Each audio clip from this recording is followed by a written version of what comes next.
Hello. What's up, guys and girls? Welcome to the stream and welcome to the first ever classic hardcore podcast with me. My name is Petko, and today we're gonna talk about everything and anything when it comes down to classic hardcore. Now, before I begin, I would like to say, first of all, thank you to everybody that came on today's stream. So I'm gonna be joining later with Selinz and Chris talking about everything when it comes down to hardcore classic, and the most important thing is tips, tricks, stuff that you guys are curious about, maybe professions, leveling routes, and literally whatnot. I hope that people would enjoy this kind of conversations. This is our second ever podcast to cover the games on behalf of Selinz, and we have chosen specifically classic hardcore because, if you guys didn't know, very soon we are gonna have our classic hardcore release. I believe, if I'm not mistaken, exactly on Thursday, right? This Thursday that is coming right now in a couple of days from now. But anyway, I think without further ado, it's time to get our guests here on board so we can start talking, because I know you guys are excited as much as I am excited. Just give me a second, then I'll bring everybody on board. Starting. Okay, you should have everybody right now. Hello? Can you guys hear me? Let me hear. Check. I don't hear you guys. In case you have muted yourself, Mr. Crix. No? Okay. Oh, the mute. Now Okay. can you hear me? Yes, I can hear you now. Perfect. There you go. What's Yeah, up, I guys? did mute myself, of course. Just to check in, Sally, are you here? You are also muted, by the way. You're muted. You're muted on the When application. he mutes us, you have to. When Pet mutes us, you have to unmute yourself physically on the button. Yeah. You're still muted. I wish I could mute you. Yeah. 1 second. We are solving difficulties. Okay. Check. There we go. You able to hear me now? Okay. Well, Awesome. I can hear you now. What's up, guys? How's it going? How's it? Hey, thank you. Doing Perfect. well. How are you? Good, great. I'm doing fantastic. All right, guys. So I think the very first question that everybody has in mind here. First of all, I would like to take the second to thank you guys for coming. I know it's busy on your end. I know you guys have tons of stuff to do before the preparation of classic hardcore. But I would like to ask you guys a couple of questions before we start. First of all, let's begin with the most basic one. I ask this every single one of my viewers that come here on the podcast. So who are you? What do you do? And how can people get to know you? Crix, let's begin with you first. Okay. My name is Crix. I love World of Warcraft. I've been playing it for a while. I write the I guess we're out of the TBC zone, but TBC. I've been writing for ICV since TBC, now Lich King, and moving into Kata, I would assume. I play hardcore since the beginning of time, about 3.5 years ago when it started. I'm one of the admins for the hardcore community. I write probably about half the hardcore guides for Icy Veins, and I'm excited to play. I love hardcore. I love anything WoW related in general, but like I really love hardcore. That was what rejuvenated life for me in the classic days. I make a ton of YouTube videos predominantly about Warlocks. I'm a Warlock guy, but I'm trying to branch out a little more into the other casters and obviously hardcore videos and tips and tricks for everything. Is that it? Sounds good. Lily, what about you? I go by Selinz. I'm a former very hardcore retail raider. I actually transitioned over to playing Classic pretty much as soon as Classic was announced. I played retail up until Mists of Pandaria, where I was raiding in the former top 10 US guild, which isn't crazy, but it was pretty good at the time. I'm someone that has an absolute love for World of Warcraft role-playing games in general. The biggest thing that I love about Classic, and the main reason I transitioned over to it, was the sense of community, which I feel kind of dissipated on retail. I really just enjoy, the unique challenges that come with hardcore specifically. It's just a completely different way to play, a game that I've always loved. And, even though it is getting a little bit older, it's just kind of revitalized it in a way that has put a big emphasis on that community aspect of it, which is the biggest thing that I really enjoy about the game. All right, sounds good. I have my fair share of experience with Classic. I think the biggest take for me would be probably how chill and relaxed it is compared to retail. I am more nowadays of retail Andy, as people consider here, but I occasionally like to dive in between, those major releases like Vanilla, then like TBC, Rad, etc. But I guess you guys are a lot more experienced than I am. I would say, quite a casual player by all means, from you guys' point of view. Anyway, let's continue ahead. And I think the first question that I have wrote for you guys down is, what is the difference between hardcore classic WoW and just genuine classic WoW? Well, hardcore is there's a lot of the different rules and nuances you can do, but the most basic rule, which is what this new hardcore server is going to be on, is you can't die. The premise is you have to get to from 1 to 60 with 1 life, and if you die, you delete your character. When this community started, the hardcore community started itself 3.5 years ago, there was more rules. Like, you couldn't trade with people, you can't use the auction house. It's pretty much solo self-found, kind of like whatever you find you can wear, craft your own material, craft your own gear, whatever you can do. And then it went from there, and no grouping. Like, you can't spam dungeons. It was created by a gentleman named Cargos, and with his mind was he didn't like them. For anybody who played Classic, they know the meta was dungeon spamming. Yeah. You just, from level 10 or 15 on, you just lived in a dungeon nonstop. It was the most efficient way to level, so everybody did that. And then the whole world buff meta, and then the whole rating meta, and it didn't sit well with him. So he wanted to do a game mode like Iron Man, like the retail Iron Man. But he didn't like the only wearing all whites and the Iron Man rule, so he just rebranded it hardcore and added his own little take to it. And then as we went along in the community, we have some super huge big brain people who made it the add-on, which keeps track of if you die, it keeps track of if you're trading. It locks you from using a mailbox. You can't use the auction house. It makes it so you can't do a lot of things if you have this add-on. It goes to the API and makes it so you can't click the auction house. You can't. Obviously, you can just turn the add-on off, but the add-on tracks. So if you make it to 60, you have to go to one of us in the community that verifies your run by giving us an import string. That import string says, okay, well, Petco has the add-on, but he only used it for 84% of the time. Okay. So, it's like a little limit. Okay, a question here. So you're mentioning the add-on, right?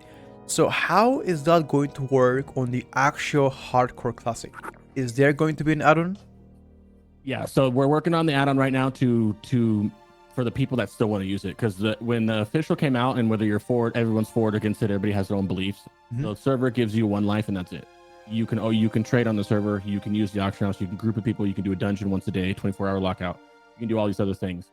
And for a lot of people that's fine, but for a lot of us, we like the solo self-found part of it, so there's an add-on can keep you solo self-found. So we're tailoring the add-on even more than it was, so people can choose to use it on the hardcore server if they want. So you can still use it if you want to. And there's even it goes so far into the add-on to where, like, say you do want to use the solo self or any of the add-on, but you want to be able to trade, but not use the auction house, or something like that, or you can only trade with other hardcore people using the add-on will disapprove or approve it. Okay, I completely understand. Sally, a question to you. So how it's gonna work, for example, let's say if I want to gather like a bunch of my real life friends and we would like to play classic, let's say 5-man, which is very unstandard practice to play 5 people leveling, but just imagine that me and 4 more dudes, right? How would the actual classic hardcore server detect that? Like, for example, if one of them doesn't log in, would I be disqualified? Would I die? Would I have to play with them all the time? How does it work? So when you're playing the actual classic hardcore servers, that was one of the biggest things, that this is, a pro and a con depending on who you asked. It gives a much more liberal way to play the game. There's not anywhere near as restrictive rules, like you specifically mentioned. You don't have to level the entire way with the same person. If somebody dies, you're not like soul bound to them in any kind of way, shape, or form. The rules are actually set out. There's a couple different places to see them. I would check out our actual hardcore overview, which has all the rules laid out for the specific servers. But the biggest thing is they removed a ton of the restrictions that were a part of the add-on, and like I said, Crix was mentioning it, if you're a more hardcore player, the hardcore add-on has a lot more of a restrictive rule set. But the biggest thing is when they did actually announce the servers, a lot of the rules ended up being a lot more relaxed. Like he said, the ability to use the auction house, the ability to trade freely, but there's almost no restrictions on when you play with people, what happens if they die or anything like that. The biggest thing is just, that one true, if you die, your character's dead. I got you. And Blizzard just did an interview not too long ago with some other like retail streamers, and they said that they're gonna eventually put in a solo self-found option. They didn't go into detail about it, but they're gonna have some kind of, I would imagine it work like a buff or an achievement or something where you can play solo self-found. Because I feel like what Crix is just mentioning right now, that sounds like a hardcore classic plus, like extremely hard version of it. Super restrictive, like making sure that you don't trade items, you don't buy stuff from auction house, which sounds to me like extreme, and it might be good for like minority of the people, but I feel like for the casual player, it's gonna be okay if they start a little bit soft. For example, not having the restriction to play, let's say, with somebody else all the time if you do, right? Or for example, you have to group up on an important quest that you cannot solo yourself. Let's say killing Hoger, right? Or killing like let's say another important elite down the line, right?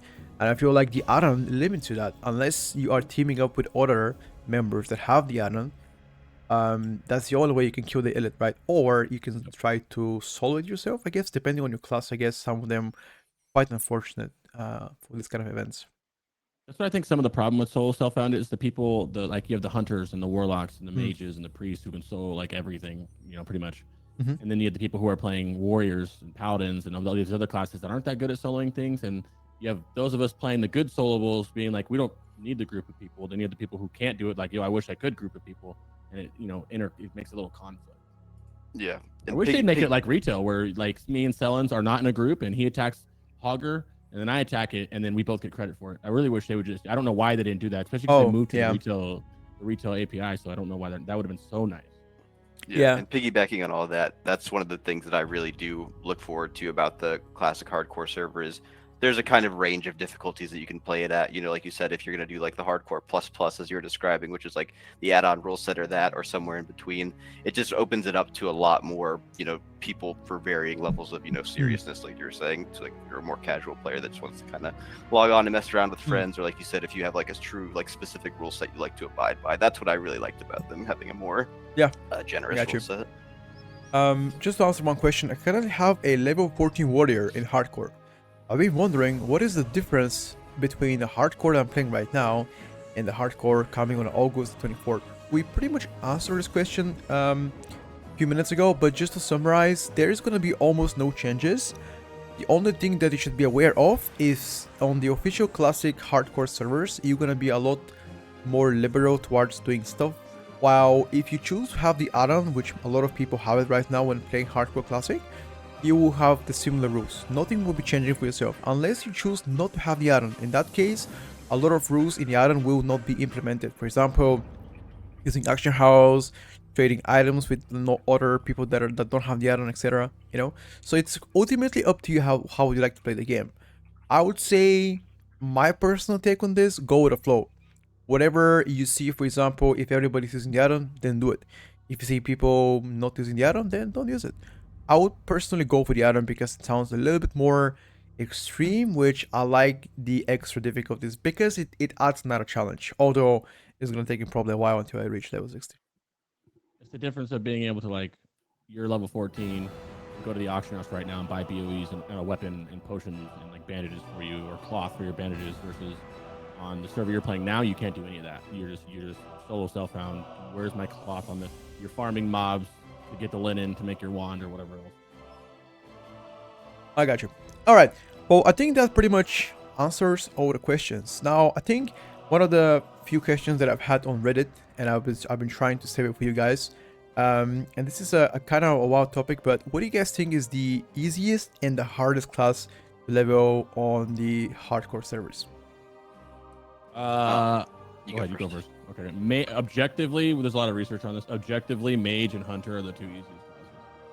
Okay. And then the healers after that. You have like priest is extremely. I mean, easy. It's all hard no matter what. But like in terms of like the difficulty, mages have so many get out of jail free cards, double ice block, double everything. Hunters have the pet. They have feint death. So those are the two easiest, I would say. See, that's actually an interesting take. The second most answered question to that is Locke actually being second to Hunter. I don't know exactly why people are saying that, but what do you think about it? You said you're a Locke main yourself. I don't know who would say that. That's crazy. Locke has the lowest. How do I word this? Locke has the lowest death rate. Like if you took all the things, that had the most people dying at the lower levels because it's kind of rough until you get your toolkit. And once you get your toolkit, Locke is as a Locke. I think it's very easy as a Locke player, but it's very easy to your pet is not as good as people think it is. It's all dot damage, which people aren't really good at judging. Like we have timers, so weak ores to watch everything, but I don't think Locke's up there. I feel like it'd be like you have mage, hunter, and then paladin and priest because they can heal. They're like extremely like so safe, crazy, boring. True, in my opinion, but safe. Rogue has vanishes, double vanish if you go sub. Like there's a lot safer classes than a warlock. Okay, I got you. Just another question now to Sally this time. What do you think is the worst class to level, and what should people avoid leveling if they are beginner player? I'm talking about like first time ever hardcore classic. What should they avoid? Yeah, the number one for that would definitely be Warrior. The biggest thing with Warrior is their primary resource generator, or the primary resource that they end up using, is oftentimes generated from taking damage. So a Right. lot of the times, the damage that they output is going to be like limited by the fact that they can't pull multiple mobs just due to the lack of survivability. They're Hmm. also super gear dependent, and a lot of their attacks are larger hits. So if you miss, which you're going to be missing a lot in the process Hmm. of leveling, there's a non-zero chance that you're fighting a normal mob out in the world the exact same level as you, and you just can't kill it because you got an unlucky string Okay, of hits or something like that. I And got it's you. one of those things where once you get better with the game, you have a better idea of mechanics like kiting and things like that, or with your swing timer. It's more doable, but as a beginner player that's just getting the mechanics of the game, I would not recommend Warrior at all. Okay, so hear me out. I'm trying to convince people to make warriors so they can tank for me in dungeons, and you literally did the opposite. Now you made them afraid, so they would not go to play warrior. Who is gonna tank my dungeons then? Don't tell me protection paladins because they are not tanking anything. That's one thing. Yeah, Druids are yeah, very good at it. Actually, druids are Druids, and good. it's one of those things. Oh And yeah, it's one of very those good. things where you definitely, if you want to play a warrior, I highly recommend playing a warrior because warrior is one of those classes Hmm. that once you do reach endgame, the rewards are Right. absolutely like There you plentiful go. because you're gonna have, like you said, there's gonna be every opportunity ever to do a group. Everyone's gonna want to group with you because of the fact you can tank. And then once you get to like true endgame, warriors do some of the most, if not the most, damage in like endgame content. It's Perfect. one of those things where it's definitely a high risk, high reward thing, but the reward is probably the best of any class other than maybe a healer, but I'm pretty sure it's better than even I playing got a you. healer. Well, just The add-on keeps track of how many people choose what class, the Arc add-on, and I think Hunter was number one, and yep, Warrior is actually number two most popular class yep. as well. People Well, love the challenge. isn't that because warrior is like the best tank and also Yeah, very good in as a DPS wise in raids as well? very good. Yeah, they're very good. I I got would you. say, and also like honorable mention to Shaman. Shaman is actually the second. I would say it's the second hardest. It's relatively hard to play in the game. I got you. Very All right. hard to play. Sounds great. Well, while we're still on leveling, I would like to still touch some bases before I continue with the more complex topics. What is the easiest duo leveling actually? If people, because most of the people playing classic WoW, hardcore classic, they would like to re-experience once what they had as a child or maybe as a young adult, right? Mhm. So my question to you is like, what is the easiest duo leveler combo? The three best duos are Warlock Priest, right? Because anything with the healer, Warlock Priest, Resto Druid. Well, I mean, I guess it'd be Druid period, Druid Warrior, and then Rogue Paladin are the three best duos. And Rogue Paladin is like when you go around Acid Speed levelers, like Rogue Paladin would be the easiest. I got you. So you're saying actually that priest and lock are very good combo. Can you explain Amazing, why? yeah. Because priest, because you can go in there and like I'm duo leveling with the priest as well as a warlock, and I have my dots. The endless cycle of a warlock being able to life tap warlock with any healer, by the way, but it's like it excels with the priest because priest has renew. They just keep a renew on you, and then they can also go into shadow weaving. So when they put their little bit of dots on them, it buffs the damage on you as well. Okay. They come with stam. You don't have to worry about the buff. The stamina is nice. The more stamina you have, the more you're able to do that endless dark pack life tap cycle with Right. train tank build you're doing. Right. It's really comfortable. I got you. Well, that's actually pretty cool. And this is a question of the Sele, because this is another interesting question. What is a good 5-man party to like level up? Imagine that you're not only leveling in terms of like questing, but you're also going into the dungeons, leveling through dungeons too, right? What is the best 5-man party setup? So there's a couple different configurations on this, just kind of depending on exactly how you'd like to go about it. One thing that I would recommend if you end up playing Horde, definitely don't stray away from the idea of playing with multiple melee DPS. Like if you want to play some warriors and like rogues with a shaman, just to take advantage of, there's a spell called Wind Fury, which basically makes it so you get additional attacks.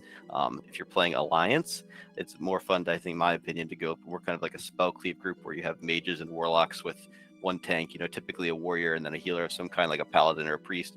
Either one of those are good. There's not specifically like a set in stone like best 5-man comp, but the biggest things is in a cleave group, like if you were playing Horde, you had multiple warriors, you had multiple rogues and a shaman, you'd have a better chance of just continuously pulling mobs. Whereas if you went for like a spell cleave kind of thing where you're using multiple mages or multiple warlocks, then you have an easier time controlling the mobs with slows and things like that. So you can do bigger pulls, not as often, but it just kind of depends on how you like to pace it out and the stuff that you personally like to play. So if you want to do big pulls, try something like a spell cleave where you include like mages, warlocks, and then if you wanted to do just continuous constant action, I'd go towards warriors, I got rogues, you. and kind of pair it a shaman somewhere. You know, you're actually mentioning a lot of shaman. I thought shaman was like kind of a dark horse because, being honest with you, I don't see many rescue shamans out there leveling or enhancements or elementals. Mostly I see paladins and like priests because they are a lot more popular. But like, as a shaman player, what do you actually bring to the party to be considered, except the Wind Fury? Do you actually do any kind of relevant damage?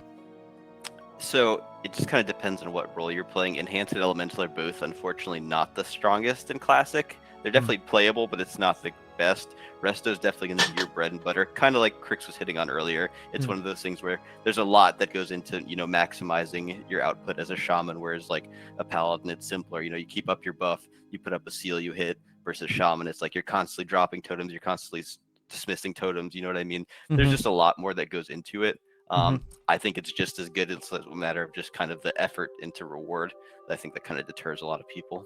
Okay, I got you. So you're pretty much like a 4 class, right? I mean, I think another reason you don't really see a lot of shamans is because there's a big raiding scene, a big in-game scene, and it's primarily alliance because paladins are just very, very overpowered in Classic in terms of raiding and with all the blessings and bops and everything they bring. So generally, people play alliance more than horde because shaman is the least played class out of like well and ahead, well below every other class. They're the least played class. I got think you. That's why.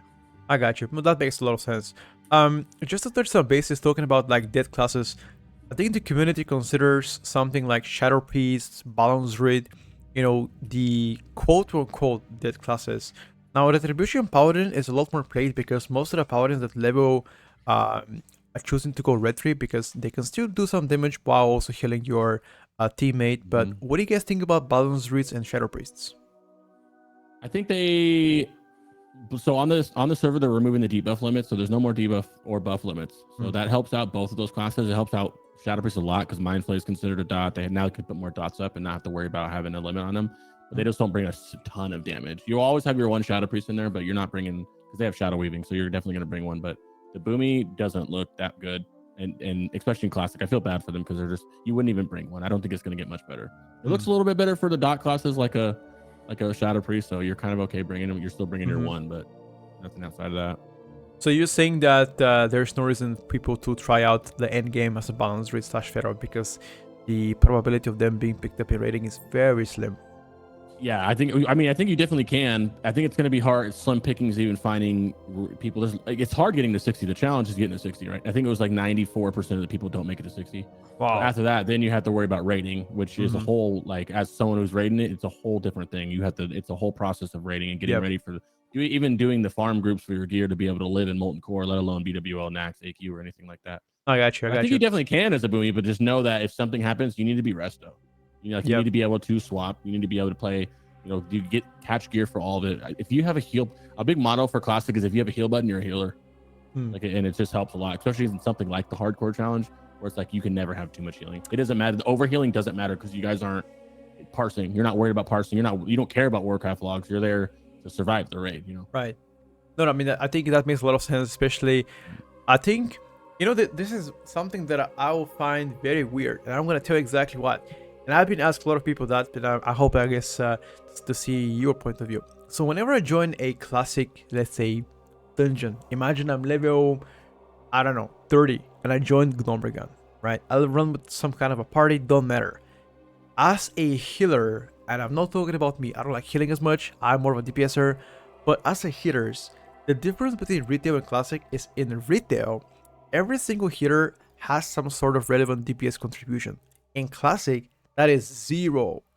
Most of the time, the healers don't even bother pressing one singular ability to DPS. Even if they have a 1, they don't use it. They just wait until they need to heal, and that's it. Isn't that a bit weird? Yeah. I think in hardcore it's a little more acceptable because healers have the worst worst lot of the group because they have to deal with healing aggro, which is rampant in Classic. Because none of the tanks have that snap AoE threat like they do in TBC or TBC, Lich King or Cat or anything. So you're a Resto Druid or you're a priest and you put that one renew, a bubble, whatever. You pull 4 or 5 people, they're immediately going to the healer, so they're kind of panicking. And mana issues is much more of a prevalent thing in Classic as well. I got you. I mean, I think definitely that's the case, but there's a lot of like obstacles you can go around and make sure that you still help your team while DPSing. just because Yeah, I personally love DPSing as a healer. I feel like it helps. The faster the mobs die, the faster you can get done and exactly, go to the next and goal. You know. the faster they die, the less healing you gotta do, right? So it's kind of a. I mean, Mhm. I'm not saying you should go a DPS out there, but like maybe contribute. Let's say throw Dota 2 if you have full mana, maybe use some one damage, because most of the time, if you're running a pre-made, let's say a lot of people play this game with friends. If you're running a pre-made, most often than ever, you will not get any items as a hitter. There's just no way, Mhm. right? It's either DPS or taking it or tank. You get nothing pretty Every much. time. Yeah. Yep. And it's very ungrateful job, but it's quite frankly probably the hardest job out there. That is. And a lot of people feel like discouraged to play hitter because it's kind of an ungrateful job. But I really hope that they reconsider and give it a try, because you don't have to level as a hitter. You can level as a hybrid, and you can still heal instances pretty okay until probably level 50, 55. Once you get to like lower Bracklog Spire, for example, BRD or upper, I guess that's where you kind of want to kind of switch to hitter. But yeah, I mean, playing hitter is scary, exactly, but it's very rewarding, especially if you love healing. It's It's a not for coveted everybody. class. It's a coveted role too. People love you if you're a healer because there's a lot of healers out there, but having that good healer that you know. My favorite thing to do is say this launch. Well, I'm leveling with the healer, but if I wasn't leveling with the healer, I start a new character. As soon as I hit Dead Minds of Alliance or RFC if you're Horde, you kind of level with that healer the whole way. Like, okay, I'll see you guys in Nomer, and then I'll see you in SM, and you kind of just hope that you always have that good healer. Because having a good healer is the difference of so much stuff. Because Yeah. one You know- wrong heal, how many times have you been somewhere where in a dungeon and a healer messed up and it wiped the Absolutely. group? And that's where you delete your characters. And the perspective on this is like funny because I'm like a career healer and you guys are like career DPS. But it's like the biggest thing for me as a healer going into hardcore that I really liked. And it is like an added stress at the same time. But I love the idea of just, my heals are that more significant, that more important. You know what I mean? To kind of like it's kind of the other end of what you were saying, where it's like obviously it's important that nobody dies. It's just exactly that. It just adds like an emphasis to the importance of the role. You know what I mean? That you really have to be paying attention, you really have to be locked in, and that's what I enjoy so much about it. It helps a lot with like deciding what spells I'm going to cast and things like that. I'm just a lot more aware of the mechanics. I'm a lot more aware of what's going on at any given time because other people's time is important to me, and it's like infinitely more important. If I die, it's like whatever, but if I let someone else die, Damn. it's tenfold worse. That's the keeper mentality. For me, it's like when I enter the raid, or like, sorry, a dungeon, I'm like, dude, I want to be the highest DPSer out there. I want to go there and like pump, right? So I don't think about, how should I position myself? I just want to get in, bam, bam, get out. So that's why would I ever would like to attempt a hitter, I would be a very, cautious, because I would like my team to feel safe around me. And I think it's also a learning experience for me. I have not been ever a hitter. One day I might give it a try, but as hearing you guys talk about, it sounds like a lot more complicated compared to a DPS where you just pretty much chill. Because let's be honest, there isn't really any hard class in classic, right? Most of the time it's just like a couple of buttons. You gotta master the rotation, and that's it, right? But as a hitter, I think it's a lot harder because you have, at least from what I heard, rank your spells. You use different rank spells. You pre-cast, Multiple you ranks. cancel cast. You have to find your exact breaks to drink mana while your team is pulling. Make sure that they're safe. All sort of things, which kind of a little bit harder than what I think DPS is. Yeah, and that's exactly like part of what's so rewarding about being a good healer. You know what I mean? Is enabling people to be in that position where you're talking about where all you're thinking about is pew pew pew. You know what I mean? Being able to alleviate that stress for the DPS. That's like, am I gonna die? Am I not? You know what I mean? Enabling them to be in a spot where they can do I got you. max damage. That's what I really enjoy about it. Okay, just to circle back and summarize at the end, in your opinion, both of you, if you have to give only one DPS, universal DPS, what do you guys consider the best DPS for dungeons so far to level with? What do you consider like the universally good, fitting within any comp? Specifically Hunter, to level mage. with, I would say hunter or mage. If I had to pick one, I would definitely say mage, just because Okay. mage has the most like universal like buttons in case like something goes wrong. You know what I mean? If like you as a paladin get in trouble, you know what I mean? You hit divine shield, you're safe. But Yep. as a mage, you hit ice, you hit frost nova, then everybody could walk away. You know what I mean? yeah. You hit cone of cold, everybody could walk away. So A mage, mage is can definitely make it so my pick. everybody can hurt out of the dungeon. Like a Mm. mage can literally make you see him. Oh crap, the tank died. Here's the frost nova. I'm gonna slow them down while you hurt, and then I'm gonna blink away and get away from them, and I'm gonna hurt. Yep. Hunter's just saving himself with the faint death. Damn. Bubble, like he said, Bubble's just saving himself with, or Paladin's just saving himself with a bubble. That's kind of like, imagine you're playing with your friends, end up dying. Oh, by the way, sorry, before I mention anything, Crix, what is your take? Do you also take mage? Oh, I always take mage. Yeah, yeah. Okay, so you guys saying mage is like universally better than anything out there? Yeah, if I could have a perfect comp, I would always take a mage and a hunter. Okay, Fill in the third DPS with whoever. okay, fair enough. And what do you consider the best hero to go with? The best healer I would definitely say is probably Paladin, just because the way that blessings work, especially endgame blessing of salvation, is such a huge thing, just because of how like prevalent threat is in classic. It helps not only like the healer, but like all the DPS, because it's just the amount of times I've seen somebody like die just because somebody pulls at the wrong moment, the mob turns around, just hits them for 2/3 of their health. You know what I mean? When they have a debuff ticking on them, it's terrible. And I feel like in classic you're not doing like a bunch of pulls that warrant like massive like group wide damage, and Paladin single target heals are, you know, second to pretty much none. So And they have the bubbles. They can literally save someone's life with multiple different buttons. Lay on hands, another one, and they can do DPS without you spending mana by walking up and meleeing them, which is I got nice you. for a little bit of side damage. Oh, is it easier to level as a solo paladin compared to priest? Because you're just mentioning priest and paladin. Because I feel like paladin might be easier to level compared to priest. Oh, am I wrong? They're both some of the easiest classes to level, but they both do better with the duo because they can just keep that person alive, and that person you can keep a warrior alive, a warlock alive, a feral alive, and they do all the help, and you just kind of do some side DPS and keep healing them. All right, well, that's about leveling. I think a lot of questions have been cleared and a lot of questions from the Reddit that I had.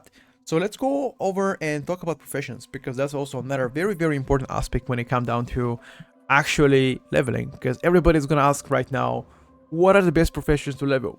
What are the best things to go for? Now, what is your personal take? Now, excluding the gold, we don't care about making gold. We care about efficiency, something that will help us get a better gear and have the highest chance for us to survive when we run dungeons. In your opinion, what is the best professions to get to level until you reach 60? We're gonna begin with Sally. What do you think, Sally?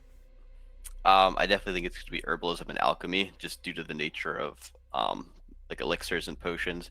The number one thing is, you know, health potions are going to be like really crucial. Mana potions are going to be really crucial, but also like the amount of elixirs and things like that you can make while leveling up that do give you like small stat boosts. The biggest thing with classic is, or with hardcore specifically, is that your gear is probably not always going to be the best. So any kind of like bonus stats you can get is just like absolutely huge. And with alchemy, it's one of those things where it gets better and better over time. The higher your alchemy level is, the more access to more consumes you have. So it's just kind of like what's it called? It kind of compounds over time. Okay, I see. Well, what is something that people should avoid leveling as a profession? Well, I would actually say, contrary to that, engineering is the safest. I would say engineering is safest by far for professions because of training dummies. Training dummies are I get out of jail free cards pretty much, or not training dummies, target dummies. I'm sorry. Oh, the one that if you pull 1,000,000 mobs and you can put one target dummy and it taunts every mob around them and you can run away. And so how long did it last? A big ploy, it lasts until it dies, or 30 seconds through until it dies. And there's levels of them. Like you have the regular one, then the advanced one, then the masterwork one. But the reason it's so good is it's almost mandatory when you're leveling, I feel like, especially because unless you're solo self-found, you can just buy the alchemy potion, the elixirs off the auction house. You can just, for pretty cheap, you just go to auction house and buy them yourself. So you don't need to be alchemy. True, actually. You can just be engineering. And then the bombs also have stuns, everything, explosive sheep, all the little things that engineering is good for. Not like rocket boots and stuff like that, but like if you're in a group, it's like our guilds, it's a mandatory. Like you're in a group and you guys spend Nomer and you somehow pull that middle part and you have like 1,000 mobs running to you. I'm putting my target dummy down, then Sully puts his down, then Pet puts his down. We're out of the dungeon. Like easy. It's super safe. Whereas, especially if you're doing a dungeon, the buffs help a lot too, especially for some classes like a mage or a rogue. They don't need, they have those get out of jail free cards already. So those would be really good for alchemy because they're, you know, the rogues in melee damage. So you want him to have more health, you know, elixir of fortitude, HP 5 from the troll potions. You want all these, you know, elixir of mongoose and stuff like that. Okay, I got you. Well, that makes definitely a lot of sense. I think I would agree with you that having engineering is actually very helpful, and you can outsource alchemy through Action House, especially now that you can use Action House. I don't know if you have the add-on. Are you allowed to use Action House with add-on?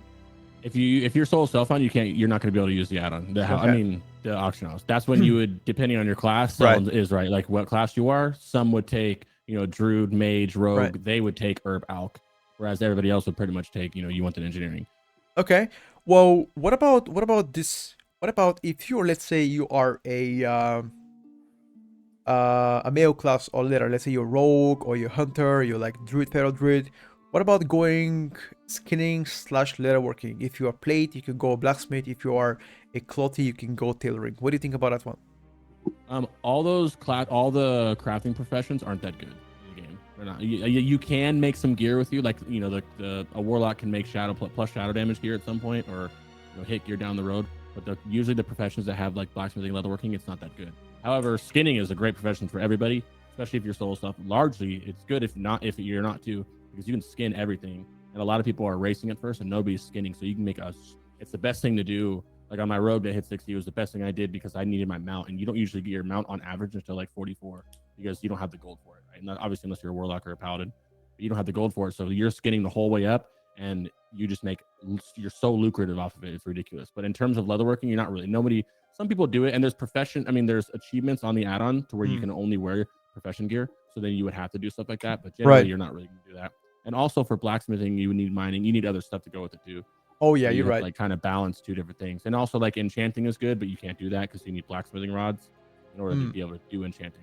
Right. I mean, you can technically, like for example, having tailoring would be very easy to level because all the clothes you collect from the mobs, right? Then you can just convert them to bows, and you can just use them to like craft anything. Unless you want to go for first aid, you can make bags. Yeah, you can make bags, perfect. But unless you're going for first aid, which some classes maybe need, maybe don't need, but if you're playing with a duel, I think everybody should get first aid. Right. Even if you're playing like helpful. a cremate. I would always do it. Unless you're racing, like I'm like going for world first, then obviously I don't have the time to sit there and craft it. But I would always, everything can use a bandage. Yeah. Simple things where you can just run like the image in the background in Ashenville. Say you have a mob there, you can jump down these hills, and the mob's not going to follow you down there. He runs all the way around, or jump over a fence. You can get a quick bandage off, and the bandage is 20-30% of your health at times. Right. Or even like like a dungeon, you know what I mean? Let's say a pull went kind of wrong, your healer's out of mana, you know what I mean? He doesn't have the mana to heal you. There's a rogue when the tank is still taking damage. Right. You run out of combat, you bandage yourself for 7 seconds, you go back in at 70% health as opposed to 30% health. It could be the difference between you surviving and not.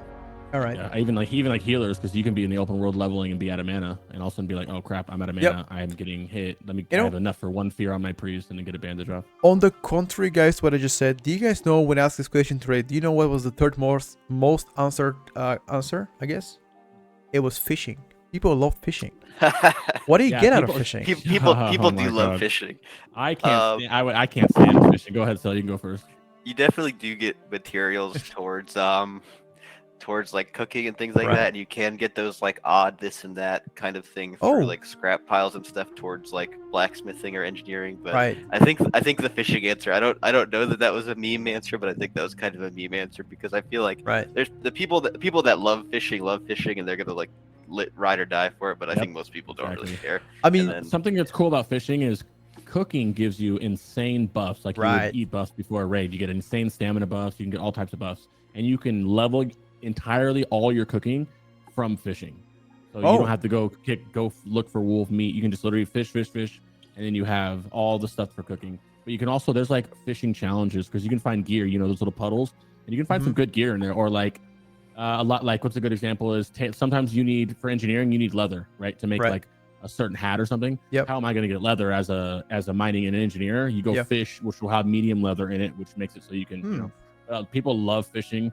You'll go to some people's stream and just see them doing full fishing streams. And it just makes no sense to me. I've never been fishing or cooking it. I mean, I don't like it, but I got you. Like it, to each their own.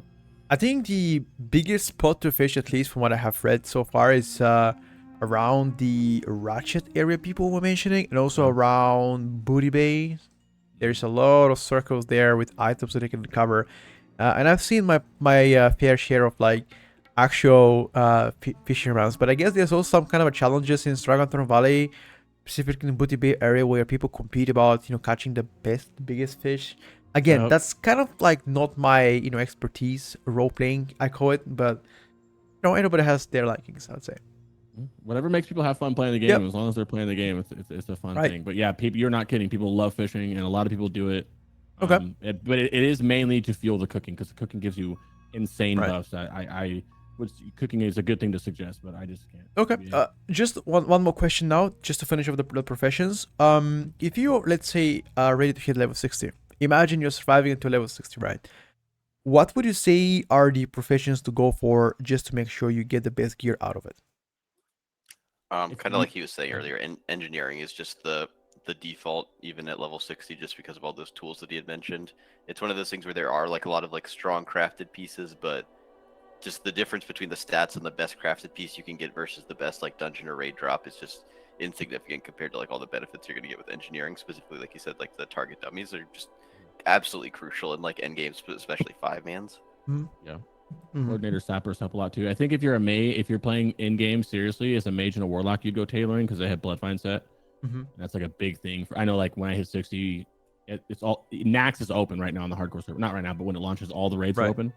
And obviously, you can't go into them right away. But all of our warlocks Right. and mages have the mandatory tailor, so they can get Right. bloodline. 'Cause Oh. that gives us where they're getting their hit, and that's in-game biz for them. We're gonna talk about rating in a little bit, but I was just like generally curious just to answer everybody's question. But that's good enough for so far about professions. I think a lot of people are crazy about this kind of stuff. I genuinely would say go with whatever makes you happy. A lot of people are stressing about, what should be level, best routes to level. I would say enjoy the game, have fun with your friends, play whatever you like, and level whatever you like. However, keep one thing in mind: once you're level 60, if you make it to level 60, then you can check a lot of guides and you can get a lot of help to exactly get your best in slot gear and yada yada yada yada. Okay. Yep. That's my advice to people. Because most of the people that play this game, they will not survive until level 60. I tell you that much right Mhm. now. So Yeah. don't get overhyped. Like 80% of deaths is under 30, level 30. So Well, isn't that like probably the hardest part to survive until level 30? And after that, it becomes a little bit easier, especially if you have something like, well, here's how I call it, right? For me, anybody that plays Hunter and Lock is just cheating. Because you can literally AFK, put your Void Walker or put your pet, you right click wand, and that's it. You can take life chill, and you can level to like level 60, no problem, unless you want to do something ballsy. But if you choose the hard route, the more challenging route of a warrior, you gotta fight one mob at a time and eat the food probably every 2-3 mobs, right? Now that's hard. That's life hardcore. is in danger every pool. Yeah, pretty much.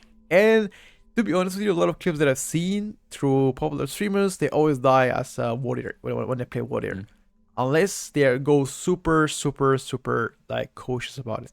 Most of the people don't, however. All right, well, that's about professions. That's about classes. I think that covers a very large portion of the questions that were answered, that were placed on me. So I wanted to ask you guys, the experts, see what you think. Another question. I guess this is something that will interest people once they start reaching level 60. What do you consider dungeons that should be avoiding at all costs while leveling? And what is something that we should all the time do when you're leveling until the end? I think that the dungeons, you can do them safely if you guys know what you're doing. One thing is to make sure, which you kind of can't make sure. The dangerous part is a lot of people are pugging these, right? Maybe they're in a hardcore guild or they're finding from the hardcore Discord people to do these dungeons with. But unless you know, you don't really know like if the tank knows what he's doing. I've seen Nomergen causes the most wipes ever because of all the mobs that are in there. Nobody hugs to the left and they pull all the ones in the middle, or they don't get the alarm bot, or with so many different things that they die on. And so it's all just game knowledge. The whole point of this challenge is just game knowledge. So you're safe in dungeons if you know the dungeons, right? There's sometimes people just don't go do dungeons because they're scared. Like they do dungeonless runs because it's so easy to mess up. Right. I will give you one chance, guys, to guess what was the most answered question on behalf of which is the hardest dungeon. One chance. Go ahead, Sally. You have one chance to guess. Like leveling dungeons or like in game? Leveling dungeons until level 60. I'm gonna say Nomer gun. Okay. Pricks? I would say Nomer, but like Strat and Skolo, if that counts, because those are like in-game 60s, right? People have said Sunken Tempo. They hate it. What? Sunken Tempo can be crazy because of the mind control boss, the sleep boss, and the dragons. Yeah, you're right. That can be. They said they hated it, and the only reason why it's a guy like that dungeon. I mean, isn't that related to a warrior quest line, I believe? Or am I wrong? Yeah, the class quest to get and the warlock one. diamond and flask. the warlock one. Oh wow! So you have to play. There's a lot of dungeons in there. There's a lot of mobs for XP. There's a lot of quests in there, and then there's some good item drops too. Usually, you're right though, because usually people wait till 60 to do it, or like 58. Oh really? When they're way over leveled it, so they're like not worried. Yeah. So you don't want to do it at level 45? I mean, I will, but yeah, you don't have to. If you don't, if you, Yeah, I'm not I, thinking. I Yeah, think that's one of those that I think just because the fact that not many people do the dungeon obviously for like the warrior quest, but people don't like farm Sunken Temple. You know what I mean? I feel like that mindset. I feel like a lot of it is just due to like underexposure more than like Mhm. necessarily like true difficulty curve. You know Right. what I mean? Because it's like people farm BRD, people farm Strat, people farm Skolo, but like you never see a group that's like, yeah, we're gonna do Sunken Temple 3 or 4 Right. times. Yeah, I got you. Just on the different note, what is, because this is also quite asked question, what is the alternative from leveling when it comes down to playing hardcore classic? Like, can you level to level 60 without doing any questing or not as much questing? People don't like to play dungeons, they don't like to do questing. Is there anything that we can do about that one? Oh, I I mean, I've mean, seen people make it to 60 fighting green mobs. I've seen one of my old friends made it to 60 on a warrior fighting only green mobs barehanded. His challenge was naked warrior barefisted. yeah. Or Oh, like a wow. naked warlock. They just killed green mobs the whole time. It took him like 3 months. Thank- literally. There's 2 Right. hunters and I think a mage that made it to level 60 without taking any damage at any Yep. point in shape or time, and that was Yep. literally just all just grinding, mobs that were multiple levels underneath them. Mhm. So if you are up to grinding mobs, you definitely can do that. Unfortunately, not quite like retail. There's not pet battling, there's not fishing, there's not professions that grant experience. But if you're down to just sit there and grind mobs, you definitely can get to 60 doing that. It's just probably going to take a good amount more time. Yep. Hold on, somebody's saying Maraudon is so long, a real test of resources. It remind me, and hopefully I'm not wrong, there was a dungeon called BRD. Am I right? Yeah. Yes. That Yeah, one Black Rock, is like, how many bosses? 12 bosses? 13 It's bosses? long. Yeah. It's a very, very big dungeon though. And I feel like that's more challenging than Maraudon. In my 30 opinion. definitely is more challenging, but it's more of an in-game one, I think, too. You can do it a little bit earlier than 60, but you're people are pretty comfortable doing that 58, 59, 60. And people typically go into Blackrock Depths with an idea of like the dungeon's not linear. There's like multiple different ways to get to different points. So that it's not, a lot of the times people go into it with a specific goal in mind. It's very rare that you like full clear BRD. Whereas, Maraudon, it's more of a kind of, people will have like multiple quests to get all this done and they're still leveling usually. So it's like, we'll go everywhere. But with BRD, it's very, very rare that you'd be in a BRD group that like full clears. So that's why I think. Yeah, that's what it is. I myself, I'm not stepping BRD all the way until I'm probably 50 something something, because Yeah. I don't have the expertise Easy you to guys wipe have. there. Yeah, exactly. I've seen some Very videos easy. there. I've seen so many white. The thing that's tricky about that place is people don't realize that a lot of the rooms in there are linked together. So if you pull one pack, instead of just it chaining to another pack, it pulls the entire room. You're just dead. Right. There's no way around it. And there's a lot of boss mechanics people don't know because not a lot of people do BRD. Right. Versus Maraudon, people know Princess. People know she farts. They knock back. Yeah. They know the bosses there because they've seen them so many other times in their life. Yeah. BRD's kind of, besides that Savage Chain arena that everybody's farming, people haven't seen a lot of the bosses in BRD that much to be like to know what they all do. I mean, to be completely honest with you, and again, this comes with my limited knowledge on Classic WoW, and you guys are the experts in so. I feel like the hardest part for like all the dungeons is once you pull by mistake, let's say you pull large amount of mobs by complete mistake, a lot of people just panic. And I'm pretty sure there's a lot of classes that can AoE stuff down so you can take care of everything. While that is not the case all the time, what are like the best classes to AoE? Isn't it like Lock and Mage to AoE? Like, let's say It's 5, 6 mage mobs. and mage. Oh, only Mage. Mage and yeah, I would bring Okay. double mage to the group if you can. Okay, but what can, for example, other classes do as AoE? Let's say, can the Lock not spam any AoE spells? Don't you have anything? They can because they have Hellfire and Rain of Fire, and Hellfire is very, very good damage. But the problem is it's high threat and it hurts you. So it's like you kind of gotta you're bouncing. You can Rain of Fire, but Rain of Fire is so bad. Right. Yeah, you have AoE, but you have the option of really bad AoE or extremely good AoE, but it pulls threat, and you have a chance of dying on hardcore because it's hurting you. Yeah. So it's like, what do I want to do? Yeah. With that Okay. Makes sense. Makes sense actually. Okay. And the vast majority of the time, as you're playing a mage, also you'll have like some kind of talents that augment Blizzard in a way that it slows. So it's easier for you to sit there and channel your AoE. And even if you don't pull threat, it's not the end of the world because the mob is slowed. Whereas like if you're a warlock, you're channeling Rain of Fire, you pull threat, the mob's running at you full speed. Right. You have to hope And the you're tank in reacts, melee or you're range. just gonna get squished. Yeah, Hellfire is straight melee range too, so you can't run. It's just, Oh, you guys are overhyping Mage now. Now you want me to roll Mage or something? Like, I in feel like in you the guys are beginning- shilling on a Mage. In the Big beginning, time. you asked what the best class was. Yeah. I'm telling you, mage is You know, by yourself, grouped up. They can AOE grind, or you can see Yeah. the target spec in Oh, I've seen dungeons, that. in game. It's so good. you know, If somebody was sorry, go ahead. no, you go ahead. I was gonna say if somebody was brand new to WoW, I would tell them to play a hunter. But if you Mm, have any Mhm. slight level of experience and familiarity with the game, I would say play mage. right. I say the I mean, same thing. But I say if you don't want to play with the pet, don't go hunter. 'Cause pet- Yeah, I've seen a lot of times mages would do like this kind of like large pulls, let's say 10, 15 mobs at a time, and they Mhm. will just like AoE down, right? Which is beautiful. And I feel like I don't think you can do this in any other class, can you? No, you cannot. No. No, Maybe you can. Paladin there's- can, and a prop paladin can, or not. I guess there's no prop paladin.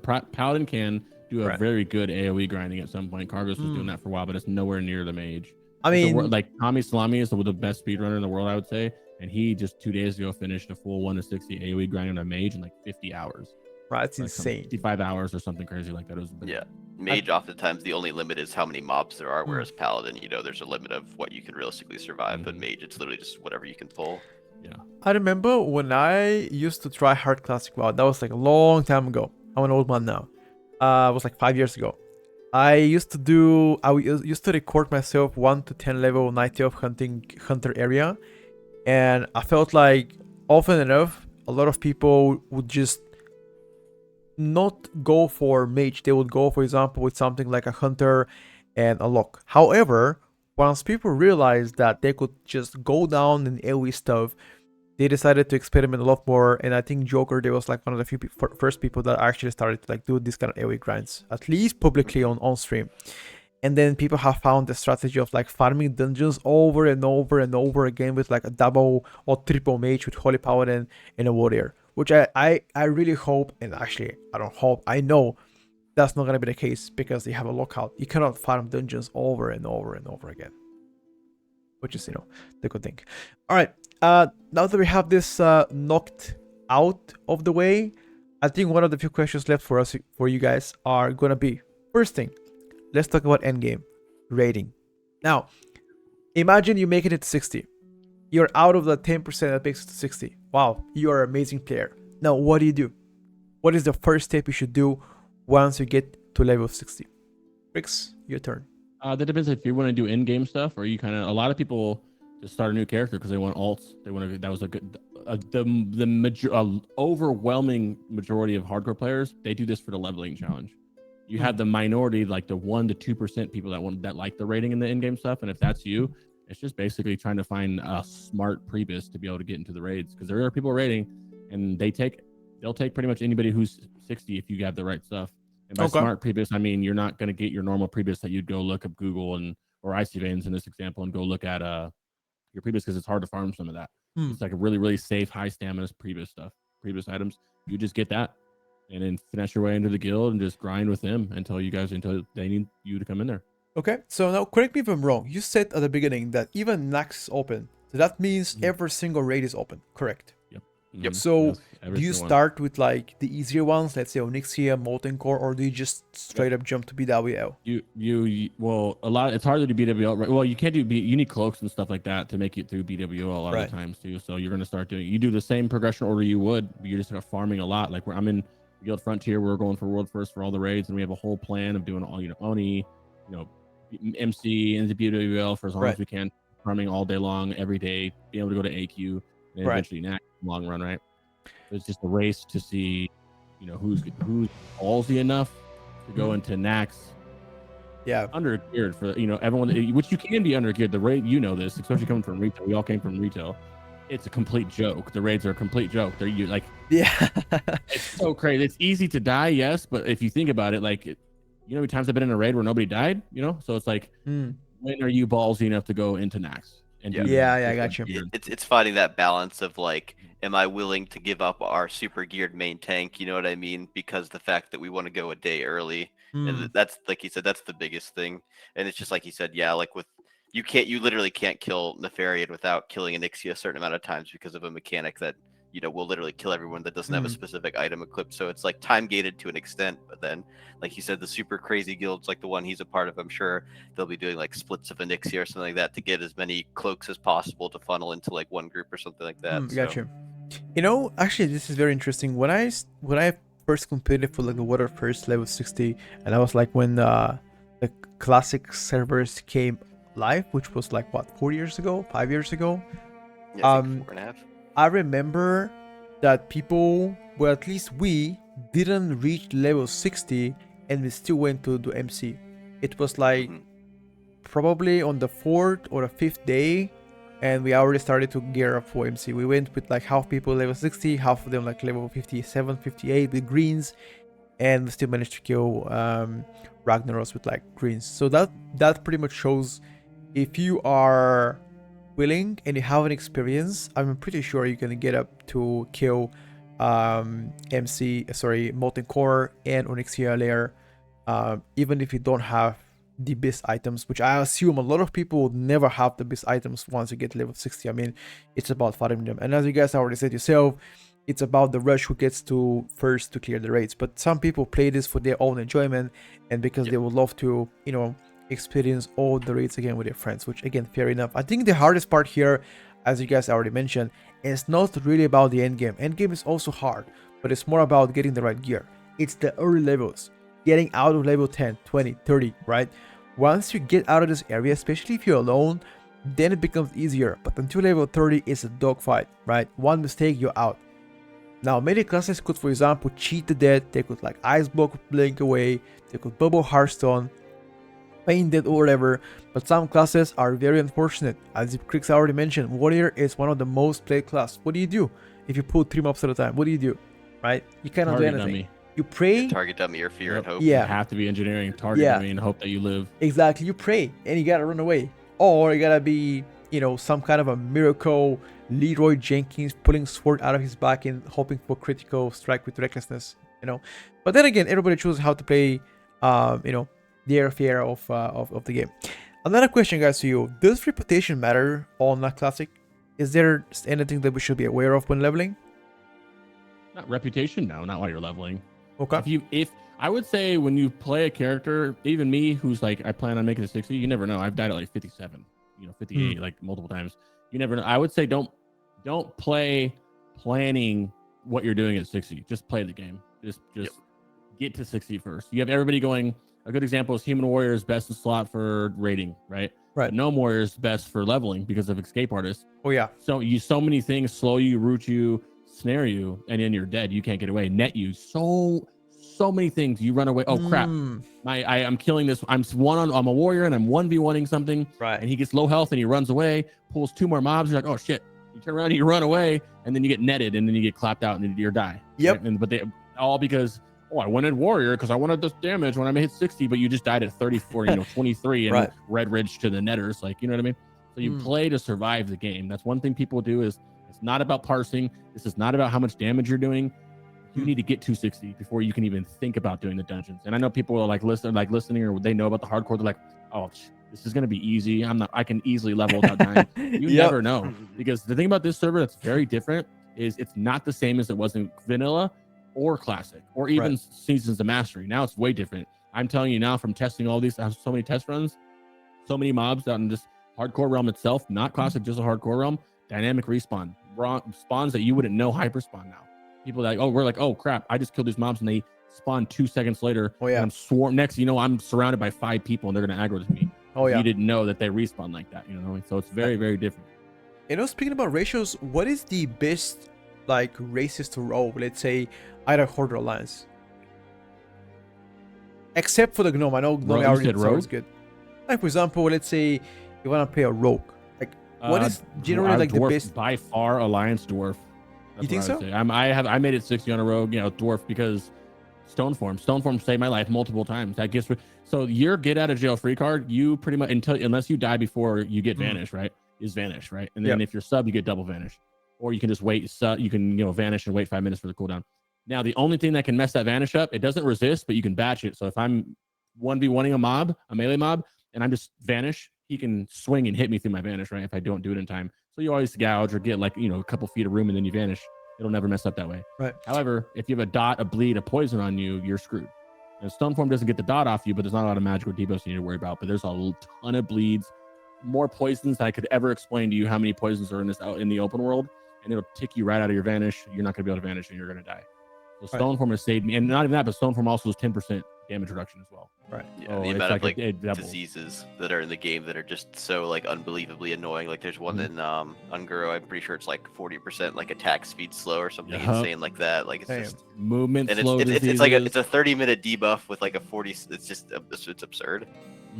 Yep, it's really. And also, if you think of gnomes have escape artists, but when you're a rogue, you take the talent and improve sprint, and what that does is it gives you a 100% chance to escape artist. Whenever you sprint, it breaks you out of everything. So you don't really need, and you always take this mandatory talent. So you kind of don't need the escape artist as much. You know what I mean? Yeah. Right. I mean, I think that definitely makes a lot of sense from hearing you. But like, what about Horde? Like, what is actually what the most OP ratio on Horde? It doesn't matter which class you play.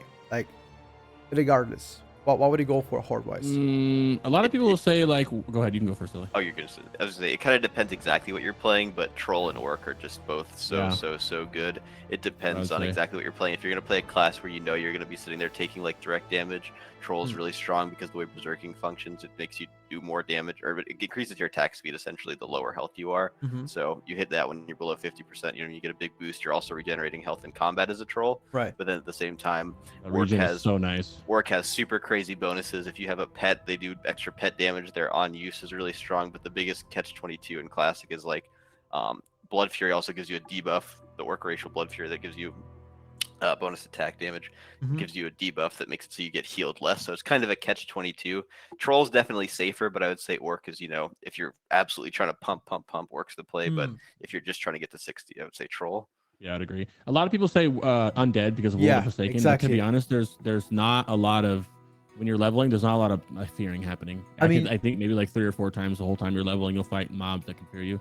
So in those times, it's very helpful, true. And cannibalize is nice, but right, exactly. That's what I'd say. Like, isn't the cannibalize actually very good because you very good. pretty much end up like not needing any food because you can heal yourself with cannibalize, right? So I think It's that's actually pretty cooldown, good. but yeah, it is really nice. I like undead. I like undead a lot. Orc also has a stun resist, 25% chance to resist stuns on the mobs. Hardiness is very good. And I mean, I think when it comes down to ratios, don't really matter. You can play whatever you like unless you're very like hardcore into the game and you like the best possible, ratio. The only times that matters is whenever you play priest. I think priest had like different spells based on exactly what kind of race you roll. I think dwarf had like the best thing for Nixia, right? With the Fear Ward. Fear Ward, yep. Desperate Player for humans. There's some kind of a Night Shard for Night Tails, whatever it's called. Dwarf also has Desperate Prayer. Yeah, dwarf is very, very. In a raiding scene, it's mandatory for all of our priests have to be dwarfs. But also, it's just safer. Once again, you have stone form. That's still 10% damage. You're getting meleeed all the time, right? You have the Desperate Prayer, which saves your life. Fear Ward, which is nice. Right. So what do you get as a priest if you are, let's say, a troll and undead? So if you're a troll priest, Plague. you get you get an ability called Shadow Ward, which is essentially lightning shield you can cast on somebody else. Then if you're undead, you get Devouring Plague, which is an additional dot, which in this iteration of Classic, it's going to be, I think, pretty good. But in the actual Classic, it was kind of questionable just because it took up one of those debuff slots that was already super limited. Yeah, I got you. I mean, that sounds cool. I feel like, and again, I'm not going by beast items. It feels like to me, a lot of people are choosing to roll human because the visuals are the best. Like people don't like to play dwarf because they, not to say anything bad, but they don't look, as good compared to dwarves when it comes down to casting. Maybe if you're that's an opinion. No, I'm just kidding. Yeah, I mean, it's just it's kind of weird seeing like a big chunky stacked dwarf being a priest and like casting something. Kind of weird, right? Unless you're playing female dwarf. I get it. As a human is a lot more nature, right? Kind of more feminine when you have a cast ability, etc. But again, that's kind of very small details when it comes down to the game. A lot of people just don't care about this kind of stuff, right? All right, guys. I have a couple more questions for you before I let you go. First, let's go to Crix. What is the best advice you could give to somebody when starting to level at Hardcore Classic? Play safe. Play as safe as you can. I would say zooming out is a big thing. Being zoomed in all the time, you can't see when things are around you. Always look around. Don't be so focused on the mob you're killing, and always look around. Every single zone in the game has a dangerous patrol or some elites that you don't know about. Whether that's Sons of Oracle, Stitches, Morladim, right? Those 3-pat thing that goes out there in the middle of Lockmo down. Every zone has something that's very, very dangerous. And the number one killer is respawns or you not noticing something's walking to you. Like Right. especially if you're like warrior or something. There's a lot of warriors out there who can't get away. Right. You might not really be able to take that one mob. I got So you. you're fighting for your life on every mob. This is the number one thing is knowledge is the best tip ever, but a lot of people, you can't just, if you're new to the game or if you don't know it as well as we do, you're not going to be able to just go, okay, I want to learn everything and then know all the knowledge. Just trial and error. I died 40,000 million times before I started making it a bunch, you know? And each time I learned something else. You actually mentioned playing safe. Like, what is your take on killing rares? Do you avoid generally killing them or do you go for it? Well, there's rares and there's rare elites. Rares, yeah, because they're nothing, but there's the rare elites, then no. Because not all rares are elites in this game. There's some rares that just have the same 500 HP that every other mob has, but then there are elites. The elites are depend on what you're playing. I'm a warlock, and every single elite in the game can be feared, except for one. And there's a motto for warlocks. It means if you can fear it, you can kill it. Because I can slowly fear it and have all my dots on there, and it'll die eventually. Priests can do that. Mages can endlessly kite forever because it slows all the elites. Rogues can endlessly kite because of other slows, their poisons, their throwing gouges and stuff. Warriors, that is a dangerous thing. I wouldn't be. I'm not doing anything with elites, and I'm scared of Hogger from a warrior. Hunters can handle every single elite. Paladins can handle a good amount of them because if you're careful and you have your cooldowns. So it just depends on what class you're playing. But generally, I mean, it just depends on how well you know it. There's add-ons called like this tooltip and some other things that allow you to. It shows you on the tooltip when you hover over, like say Hogger. It'll tell you that he has a stun, or tells you like what their abilities are. Cool. Things, add-ons like that are really helpful because you never know, especially on your rogues or your melee classes, you never know if things are gonna. Oh shit! I didn't know this guy had a poison and a bleed, and he can stun for 4 seconds. And he fears, stuff like that. I got you. Well, it's actually interesting. What do you get out of the regular rares? Like, do you get only green items, or is it like a guaranteed green item? There's add-on called Unit Scan that'll show you what you can get to them. But like, an example of my rogue is a melee, so I'm really heavy on my daggers. I mean, my weapons in general. And say I didn't get a Cruel Barber, I didn't get my weapon drops from my dungeons. I would look at the map for the rares, and on the rares they could have greens and blues, but it's a very it could be a low chance, high chance, and the rares have to be up. And on the popular server, people kill them because they have loot. So you just kill them and hope good loot drops. You're just praying for good loot. Sometimes it does, sometimes it doesn't, but it feels good when the good one drops. Okay, well that's a good way to get upgrades. A very good way to get upgrades. And well, I guess now you can buy them on the auction house because it's the real server. But I mean, nobody's gonna have a lot of money on the auction house. I mean, on the server right now when it launches. So this is something that I'm gonna ask you later on because that was also a very, very common question. But I'm gonna pass the ball to Seti first and to hear his best tips when it comes down to leveling classic hardcore WoW. All of the same stuff that Kirk's had to say about you just need to go into every encounter with every mob, aware of the fact that you could die. But the biggest thing that I would say, and with my experience with hardcore classic, is just definitely don't be afraid to have fun. You're going to die. It's one of those things where you realistically won't make it to 60 your first time. There's a non-zero chance you will, but if you're one of those people, congratulations, you're better than I am. But I would just say the biggest thing that I would recommend is go into it ready to make mistakes, ready to die, and don't become discouraged at any point in time, because like you said, 94% of people die. There's like 6% of people that make it to 60. If you are consistent and you are dedicated to it, you will eventually make it there. But the biggest thing, like you said, go into every encounter careful. Make sure you know exactly what's going on at any given time. Be that if you have to pull a mob, you have to reset it. That's fine. Don't risk dying, just because you think you should be able to kill the mob on the first try or something like that. Yeah, don't be afraid to run. Like, there's no pride in this game. Absolutely. Whether you're streaming or not streaming, don't be afraid to run. If you're getting clapped out by this guy, just leave. At the end of the day, and one thing I think people forget is that elite quest, whether it's an elite quest or a quest that makes you, pull 2-3 mobs that you aren't aware of, or anything like that, you don't have to do that. And that's the experience lost on that is maybe 20 mobs. Just go grind 20 mobs, green mobs somewhere near you in that area, and then you make up that experience from that quest, and then you're good to go. Just put on Live to Win, pretend you're playing South Park WoW for like an hour, and you're good. Here's something, guys, about me. My mama didn't raise a quitter. Okay, so I am not running. When I engage something, I either die or kill it. That's it. That's the life of a warrior. Zug zug. But that's just my take. Okay. Now, just to ask something, because you mentioned Action House Cracks. A lot of people are actually concerned how they can get gold to get their first mount, and a lot of people sharing their experience that they did not get their first mount at level 40 because they don't have any gold. What is your number one tip to get some gold while leveling? On all my characters, well, not warlock related, obviously, but Right. I grind them. I like to have my mount early, like 40, 41. A lot of people just want to get it naturally as they level. I just kind of like, it's a good break. I got the 40. Okay, let me take a break from dungeoning or what. I mean, from questing. I'm gonna grind mobs. Right. And there's certain spots. My favorite spot in the world. A lot of people like to go to Badlands up there because there's the elementals and everything. My favorite spot is Alternate Mountains.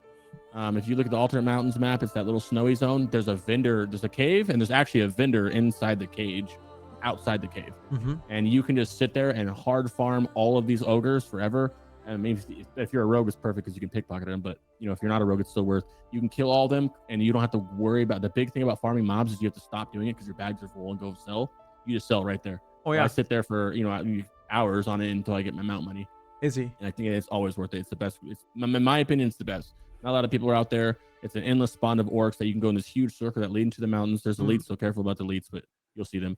And depending on who you are, you can kill the elites. And then you just go. It's an amazing experience too because it's actually in your zone, unlike some of the other grinds people will give you. They're gray mobs to you, and you're not getting experience. I like to double it as experience and gold. So you're getting experience, you're getting gold, and you're getting items to sell for even more gold and BOE chances and stuff. Right. That's pretty cool. I mean, I feel like a lot of people do make common mistakes to train all of the abilities. I think that's something that I have seen people do. Don't train all the abilities. Train the ones that you use most. Huge.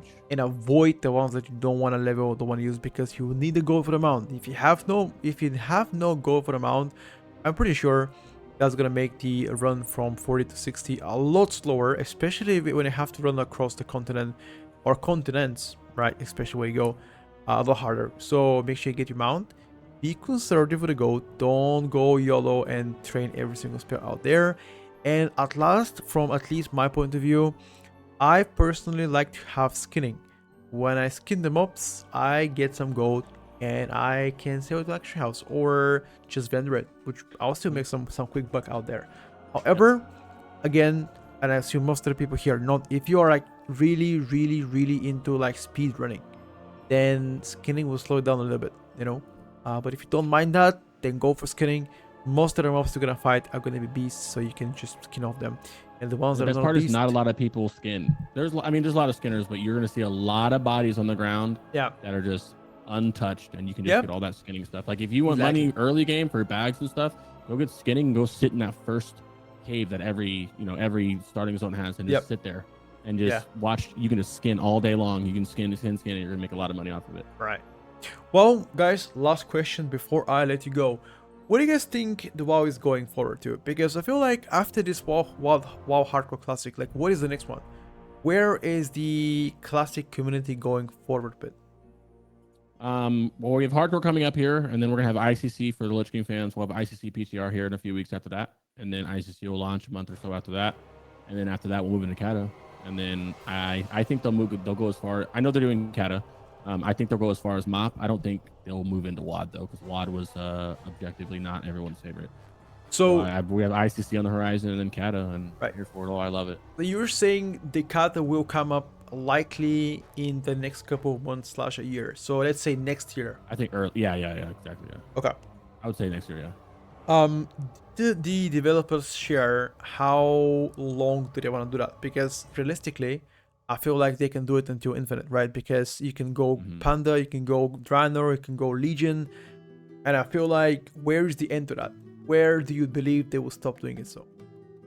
I would assume MOP would be the last one. Because like not a lot of people liked WAD. And I don't know, it's weird because the whole classic mantra was the classic trilogy of vanilla TBC Lich King. Yeah. And now people are calling Kata Classic, or MOP Classic. So I really don't know. Yeah. I don't think I would go so far as to play WAD. Right. I love Legion, so I'd try Legion. I feel like for me, if I gotta draw the line, it's gonna be probably Rat. Rat would be like the last expansion I would go for as far as the coin classic. But again, people are different. They have different opinions, different shares, and different a lot of people beliefs. Agree with you with that. Yeah. Yeah, I mean, it's very split in the community right now if they want to play Kata or not play Kata. Because if you think about it, community right now is very split. Now we have retail players, you have classic players, which they play only vanilla. You have hardcore players, which play, pretty much anything. You have TBC players, you have Rat players, and now you're gonna have Kata players. There's, a lot of kind of thinning the player base, right? And I feel like it would have been probably a better idea if they have closed, for example, the Burning Crusade, if they have closed all the, classic servers out there and they leave like one, for example, like two. Because right now they're splitting community big time. But again, it's just my take. Players are different. They might like to play only TBC, and that's fine. I believe TBC was a great expansion, and so was Rat. But again, at the end of the day, it's about what people want, because companies usually adjust on behalf of the inflow of people. If there's high interest, they will make it happen because it brings better finances for them. Which again, that's ultimately what it's pretty much decided for. They want money. They want money. Exactly. Kind of crap talking, but they want money. You know what I mean? So they're gonna if they see that there's a they've already put surveys out for Kata. So yeah, if they exactly. See it's there, they'll get it. Silly, what is your take on that one? Do you believe that they will go as far as, for example, Legion and BFA Classic, or do you believe they will draw the line eventually?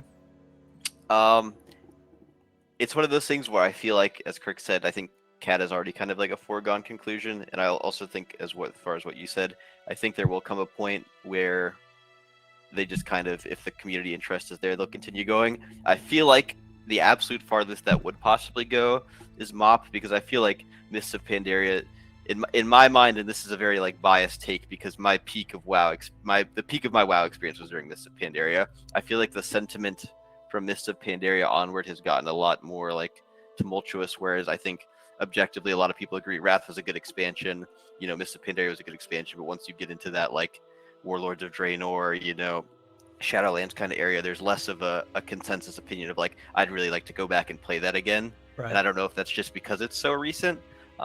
The direction that I would really like them to go in, and this is like super cope that I don't really expect this to happen, is I would absolutely love a Classic Plus kind of scenario where they have like a similarly like the game is paced similarly to Classic, but there's new content added. Oh, and then okay. it kind of just becomes a question of how do you do that exactly? Because it's you add tier 4 to Classic, and people have 12k health, and then there's the people that are fresh 60s that are walking around with 3k health. You know what I mean? It's like, how do you scale that? And that's a whole other question. And that's in my mind why I think it's more unrealistic thing. See, in a perfect world, I'd love them to do up to MOP Classic, but I don't expect MOP. But I definitely think Cat is going to happen. You see, this is something that you have mentioned that aligns with a lot of people's opinions. They would love something called Classic Plus Plus, which I don't personally understand. To me, how I translate this is add another patch after 1.14, I believe is the last patch, and add something like 1.15, sort of like a raid after Nax, which to me sounds a little bit crazy, because then it's gonna make things a lot harder to balance, and potentially asking for additional content for the price of like reading Classic WoW, because there's some people to be like, no, don't touch Classic, it was perfect the way it is, you don't have to do anything, etc. So yeah, I feel like this is a topic where I don't really have a certain opinion on it, but I respect people's decision to not like it, I guess. Yeah, I like that they have these different versions of WoW. It gives people who I hope they do something with Classic Plus Plus. They kind of did with SOM, but a better, like you said, a better adding raids and stuff would be cool. Right. But I like that they keep it broad, where they can have, TBC's not out, but if they can do Classic and keep a listing server open, maybe do a TBC era, because if they don't, private servers will. So people, it's out there. People do want to keep doing it. They'll play the game forever. But it's a more like an example of TBC era. Would they make enough money to justify keeping a TBC era up, But I hope they I think with Classic era, for the longest time, Classic era was like peak 500 players, you know what I mean, and they had that up. So in my mind, there's no way that they couldn't have a server like that, but would they? That's a whole other question. Yeah, right. I mean, I think you guys definitely right. I feel like there is a very strong consensus of people pushing the agenda of Classic Plus Plus. However, I feel like if they ever want to go that direction, it's probably better if they sort of PTR test it and touch the ground, maybe with a kind of a poll, people to like vote for it, just so people can have their fair share of fun. Because at the end of the day, video games are played for fun. Are you familiar with how old school RuneScape releases content? Well, you know what? I hope that for the future we get to have more podcasts like that, and hopefully they will release Classic Season of Mastery Hardcore, where the people get to relive again the memories, maybe just try the experience again, because as you guys have already mentioned, both of you, Hardcore Classic is more about the journey. It's about level 1 to 20 struggle. It's about your first dungeon. It's about your dual partner, leveling professions. It's all about those small things that make Classic so magical. And I believe a lot of people out here and even on stream, when they think about Classic, think about their childhood slash teenager years memories where they were like a young kid gaming the game and just pretty much did not have a single clue what this MMORPG is on about. And now a few years later, once we are all grown up adults, well, some people are grown up adults, others are just starting the journey.